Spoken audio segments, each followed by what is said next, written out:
गं गणपतये नमः।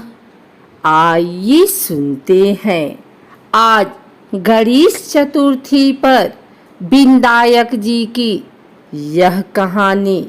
इसको सुनने मात्र से सारे कष्टों से मिलती है मुक्ति। एक गांव में माँ बेटी रहती थी।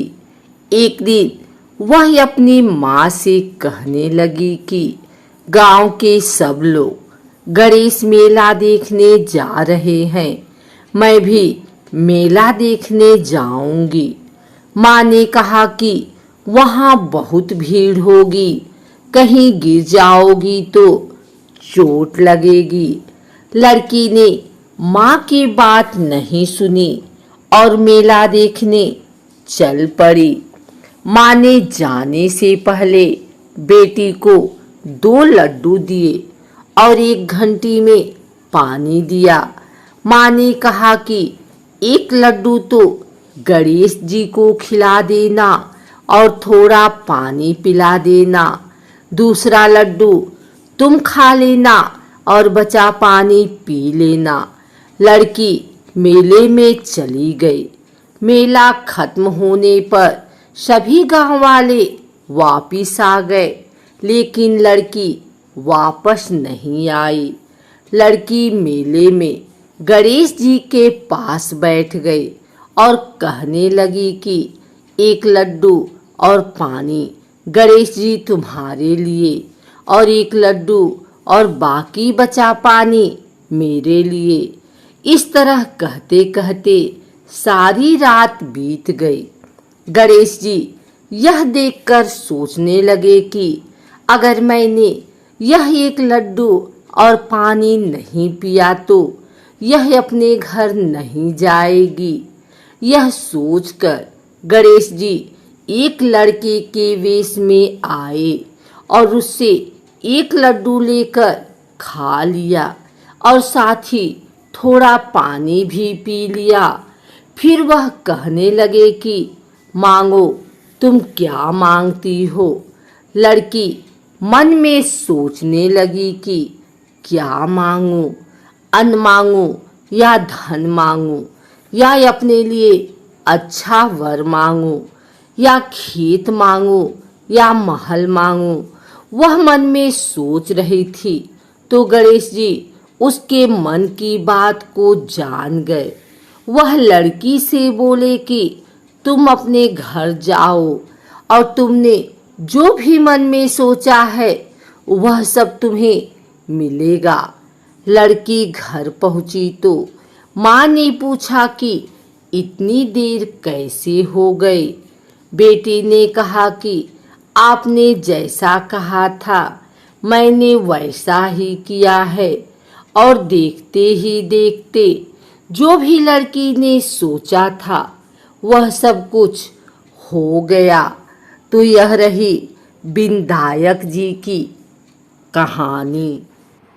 एक और कथा के अनुसार एक ब्राह्मण था जो नित्य प्रतिदिन सुबह उठकर गंगा जी स्नान के लिए जाता और आकर विनायक जी की पूजा करता और विनायक जी की कहानी सुनता था।